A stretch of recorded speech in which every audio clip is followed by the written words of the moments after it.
สวัสดีที่สู้ผู้สุขคนกับผมกะทิโทกกับเอาแนวทางของคนลึกลับกันเนาะพี่น้องล่าพัฒนาคนลึกลับวันศุกร์ที่24 ตุลา 2568ได้พี่น้องเด้อเพิ่นโทรมาล่ะตอนเพิ่นโทรมาก็อยู่ไส้ว่านพี่น้องเอามาเบิ่งผลล่าพัฒนาเมื่อคืนนี่มันออก918ล่าง49ได้พี่น้องเมื่อคืนนี่คนลึกลับพี่น้องเขาตกกลับก็ถือว่าเขาเพิ่นก็บอกเพิ่นก็เล่าอยู่แล้วว่าบนล่างไปกลับเมืองตกกันเพิ่น996เลยออก9ลงออก49เลขวิ่งกับเขาตัวร่องนะพี่น้องนี่เลขวิ่งกับเขา8ส่วนจับคู่กับเขา8118เพิ่นขี่ว่าตลอดล่ะบนล่างไปกลับนะคนลึกลับนะเอาเพิ่นขีทาโดนพี่น้องเพราะว่าเพิ่นโทษตามเพิ่นโทษนำล่ะ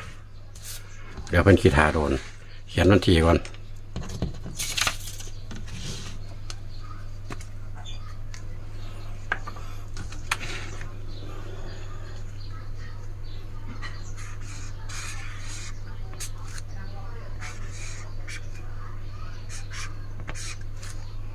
24แ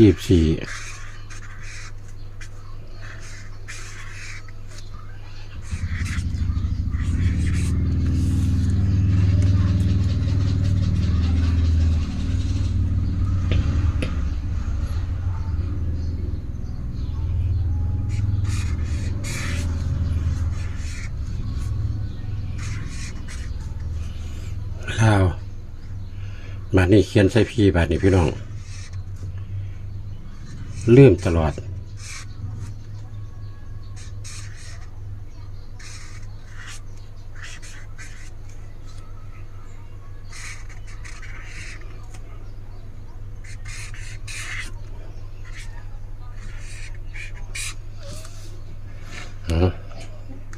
ของเพิ่นที่เป็นบนล่างเนาะพี่น้องเนาะเป็นบนล่าง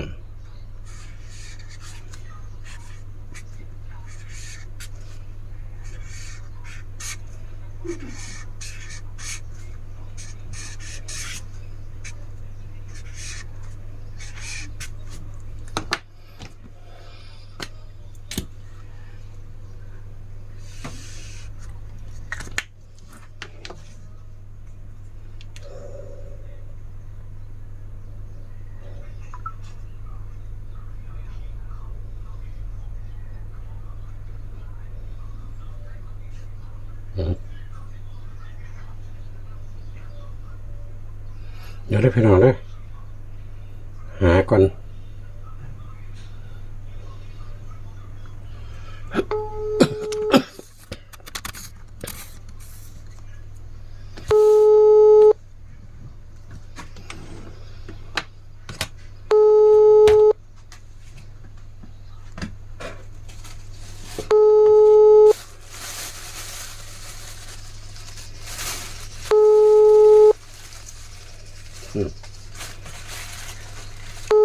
ไปทางใดคือโทรมาภายในพ่อข้าว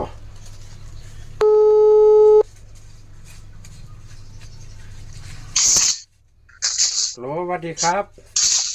ครับเป็นยังไงโอ้ยพ่อได้แก่บ่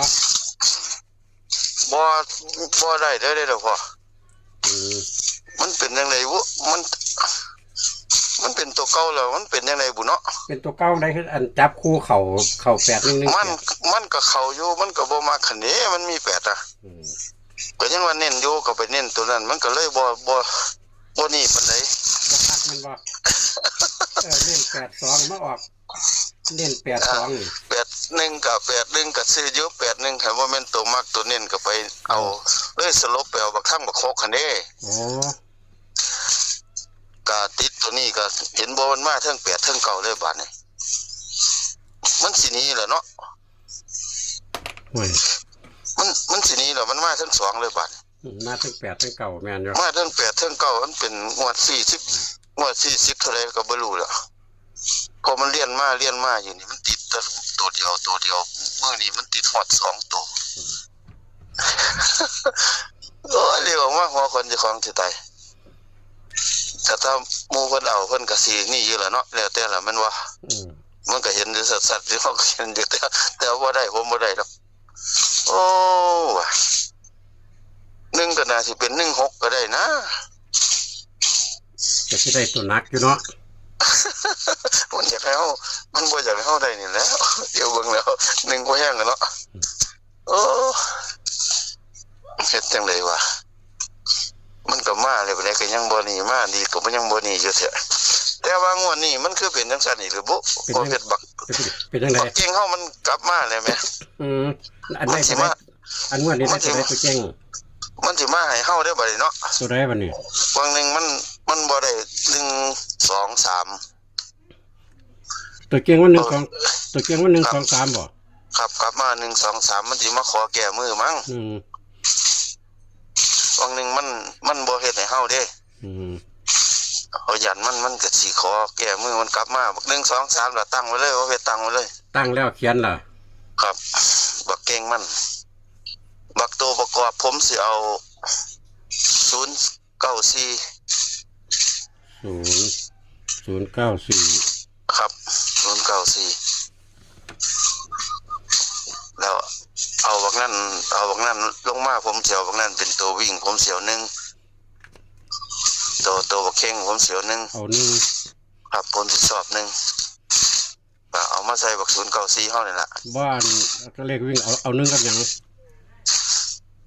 เอา1กับ3ซะบ่ 1กับ3เนาะ ครับ ก็คืองวดมื้อนึงก็ตัด7ก็ตัดถูกอยู่เด้ ก็ตัดมันก็ตัดถูกอยู่มันก็ว่าตัวนั้นก็เป็นตัวเก่าบัก8ก็เป็นตัวเก่าแม่นบ่ล่ะผมก็เลยคัดเอา8ทางสินะเก่าบักนั่นเป็นตัวเล็ดซะบักข้างๆมันบัก6หั่นน่ะมันข่อยบ่แม่นให้เด้เฮ็ดจังไดเนาะ บ้านนี้ตัวเน้นมันได้บ้านนี้ตัวเน้น ผมสิเอา1เอา1เนาะ ครับผมสิเน้น1แล้วเอาบัก3เป็นตัวรองมันบัก2ก็ตั้งไว้หั่นละตั้งไว้คือบัก7นั่นล่ะ ตั้งไว้แล้วบ่มันหนีหรอก บ่มันนี่ล่ะมันอยู่สุดเก่งอยู่แล้ว พี่น้องเพิ่นมากกันนะครับ บางนึงว่าก็ถือกี่เด้อเฮาบ่6กับ8เนาะ เอาบ่ฮู้ก็ ก็ถือกี่แล้วก็เน้นเท่านั้นบาดนี้คันบ่เฮ็ดเน้นก็ลงมาบักหัวคูคือเก่าน่ะ อืมก็ขี้เอา10บ่ ครับก็สิเป็นจังซั่นตัว10 14 19นี่ครับ เพราะว่าเฮาบ่เอา2เนาะ เฮาบ่บัก2ตั้งไว้หั่นล่ะโอ้มันมานำสุดเก่งอยู่แล้วมันคือสิบ่ผิดหวังดอกมันกลับมาขอแก้มือคือได้บุ บ้าแก่มือจังได๋เลขเขา เอ้าบักงวดก่อนมันบ่เข้าเด้อบัก1 2 3เฮาต้องงวดก่อนน่ะ อืม งวดก่อนมันบ่ให้เฮาเด้มันสิมากกว่านี้ล่ะเขามันรัดคิวมันอายเขาคือได้บ่นี่มันจังกลับมาอีก อันนี้คัน จังว่าผมยังว่าคันมันผิดแล้วบัดนี้มันบ่ผิดอีกดอกผมก็ยังว่าอยากให้มันผิดอยู่เพราะว่ามันเป็น10กว่างวดมาแล้วมันก็ต้องผิดอยู่แล้วงวด1 2งวดมันสิผิดอยู่มันสิผิดงวดใดเนาะผมก็ว่าอยู่จังว่างวดบางนึงนี่ผมบ่คิดว่ามันสิผิดได้6 7 8นี่ผมเลยเน้นบัก6คือบัก6มันเป็นตัวมาแม่นบ่ล่ะ บัก7ก็มีแล้วบัก8ก็มีแล้วนะ7480เนี่ยก็มีอยู่แล้วต้องเป็นบัก6เด้อว่าซั่นมันก็ยังมาบัก8อีกอยู่ บ้านนี้ตัวเน้นตัวใดนี่อันส่วนตัวมากนี่ ส่วนตัวก็เอาบัก1ก็ใส่ซุ่มบัก0แล้วพอ บ่ตัวเน้นเลข ตัว จับ เน้น คู่ ก็ตัวเน้นผมก็คือว่าบัก1 อันหนึงหยังเลขจับคู่นี่ มันก็สิเป็น1 4 1 0 1 9แม่นบ่ซั่น โอ้แสดงว่าเน้นติด1หมดเนาะ ครับติด1รอง3หั่นล่ะ ตัวเน้นตัวเด่นติด1ครับเน้นติด1รอง3บัก2ก็เอาไว้หั่นล่ะมันจังสิได้6คู่อันเอานั้นมันสิเป็น9คู่แม่นบ่ล่ะ 9คู่เขาจับสุดเต็มสิได้9คู่ ครับมันจับเต็มจะได้9คู่ แม่นอยู่บ่ต้องเอามันถิ่มเอาไว้ล่ะพี่ เอาไว้ล่ะหาเพิ่นเบิ่งเพิ่นก็เบิ่งอยู่ เออบ างเที่ยหาเพิ่นเบิ่งโอ้ยผู้บอกกันเพิ่นเน้นจังได๋บ่ถูกดอกหาเพิ่นวางสินะ บัดค่าเพิ่นมักตัวร่อง บ่ถืออีเลียนเนี่ยได้บ่ถือจักเที่ยกองอยู่หันมาได้ก็ยังบ่เอาอยู่ ก็ว่ามันเข้าคักอยู่แล้วเลข6คู่เนาะ ครับ80กับ80อยู่ก็ยังบอกอยู่เนาะ แม่นงวด80นั่น เออเอ้าบ่บอกก็ยังบอกเอาอยู่เนาะมันบ่ แม่นบ่เขียนลงก็บอกเอาอยู่ โอ้ผู้นั้นมันบ่ถือเรื่องรังเกียจอะไร ตัวเน้นนี่คือมักส่วนตัวเนาะ มักส่วนตัวซื้อๆแล้วมันอยู่ในหันลาผมก็ยังว่าอยู่แล้วบัดนี้ มันก็บ่ถือเรื่องเฮาเน้นก็ได้เนาะ แม่น ก็ธรรมดาเพิ่นมักโอ้ยมักสั่งนี่เด้ว่าซั่นก็เอาตัวมันก็อยู่หันอยู่บัดนี้บักเลขใหญ่เฮาเฮ็ดจังได๋ว่าเฮ็ดเอาบ่เอาไว้แล้วบ่ บ่เดี๋ยวค่อยเอา แล้วพอเฮ็ดจังเว้าเนาะ FC เพิ่นสิสับสนนะ ถ้านั้นบ่จากว่าขั้นนั้นก็ติดบักนี่บักโตวิ่งนี่มันเคยมามันบ่หนีดอกบักเก่งน่ะ ครับครับ ครับ สวัสดีครับพี่น้องแคปหน้าจอเด้อของคนลึกลับเด้อพี่น้องบัดนี้บ่ได้เขียนใส่ล่างบ่ได้เขียนใส่ข้างบนเลยบนล่างนี่วิ่ง1กับ3เพิ่นเน้น1ร่อง3ส่วนเลขเว้น1 2 3 0 9 4เพิ่นจับคู่ก็10 19 14 30 39 34เพิ่นเน้นติด1มัดเด้อพี่น้องเด้อเพิ่นเน้นติด1มัดถ้าพี่น้องมักลัก2ก็จัดได้นี่มันสิเป็นเก้าคู่เข้าหางเด้20 29 24นี่งวดที่แล้วเพิ่นบ่จับ7มันบ่เห็นบ่7ก็บ่มางวดนี้เพิ่นบ่จับ2เด้อพี่น้องเด้อถ้าพี่น้องมักก็จัดได้คันจับชุดเต็มไม่จะได้เก้าคู่เข้าหางเอาตามนั้นครับผมถ้ามักก็จัดตะคัดกระพันขอบคุณเส้นลึกลับหลายขอให้พี่น้องเฮาโชคมันเฮงๆปังๆกันฝากกดไลค์กดแชร์กดติดตามสำหรับคลิปนี้สวัสดีครับผม